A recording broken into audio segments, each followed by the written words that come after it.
Hello, on this slide, we're looking at the conquest of the Sokoto caliphate. Let us take a brief look at a brief history of the Sokoto caliphate, ancient Sokoto caliphate. The Sokoto caliphate was a Sunni Muslim caliphate in West Africa.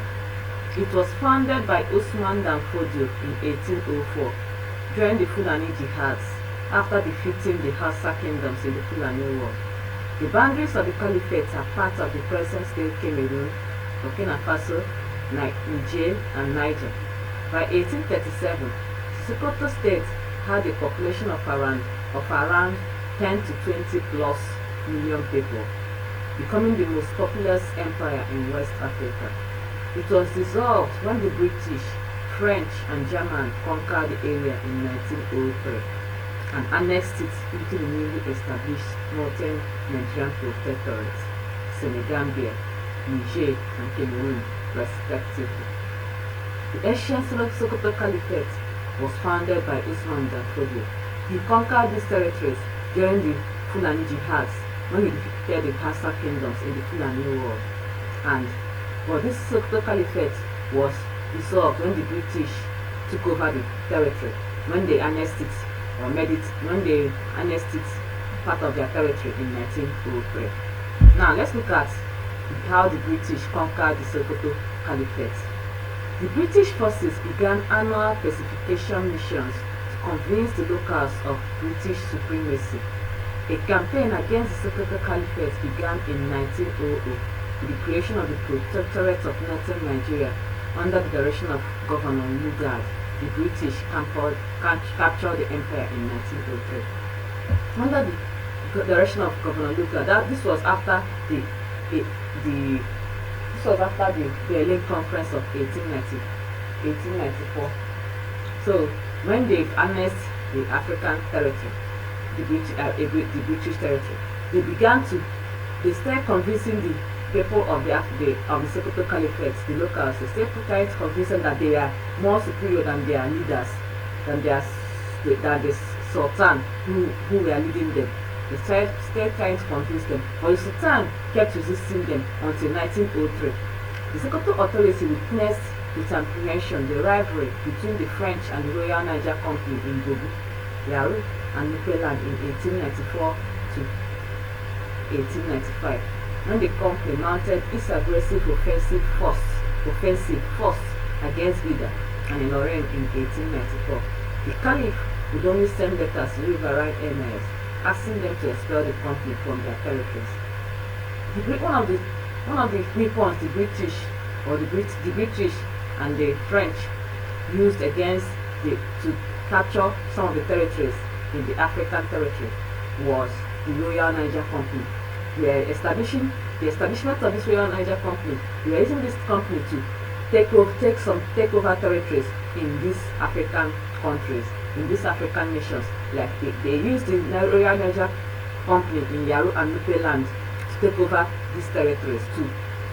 When they established these companies, with the establishment of these countries, they got territories. So their indigenes, their residents were now able to live within the people, and from there they took over them. And the Sokoto Caliphate saw these things. They saw it happening. They saw it happen in Nupe. They saw it happen in Bogu. They saw it happen in Bida.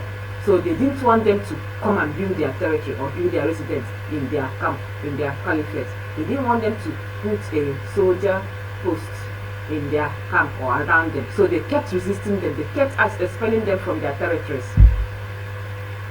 Underlying the passive nature of the Caliph hostility towards the Royal Niger Company in 1897, there was equally the French threat for the establishment of military posts close to Banjul.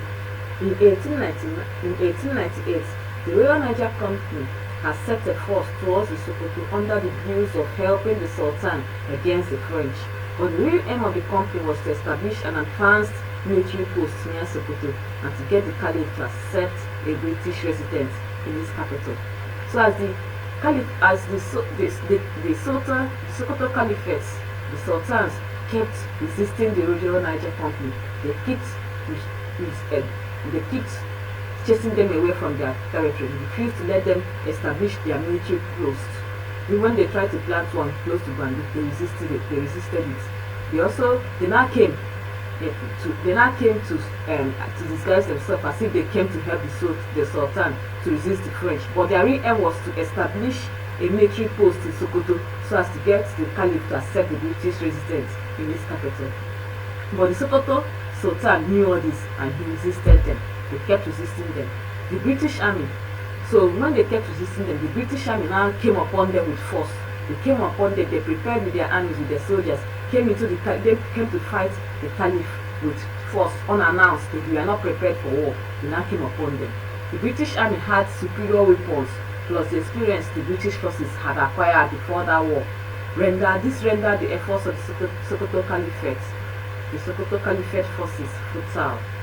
The Sokoto warriors were armed with spears, arrows, and dangles. As the war progressed, the superior weapons of the British forces outweighed those of Sokoto forces, hence the defeat of the latter. The British army had already prepared since they were being resisted and they wanted to conquer this territory by force.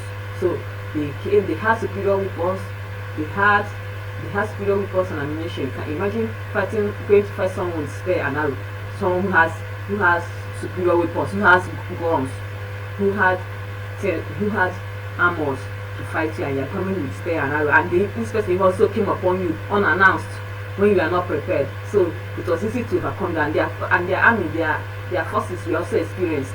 They were prepared. The Sokoto Caliphate warriors were not prepared, so it was easy to defeat them, and that was how the British conquered the Sokoto Caliphate. This has brought us to the end of this discussion on how the British conquered the Sokoto Caliphate. Let us look at the assessment section. Question number 1. Who founded the Sokoto Caliphate? Which company helped the British acquire these territories? Drop your answer in the comment section. That will be all for today. Thank you for watching. Join us in our next demo.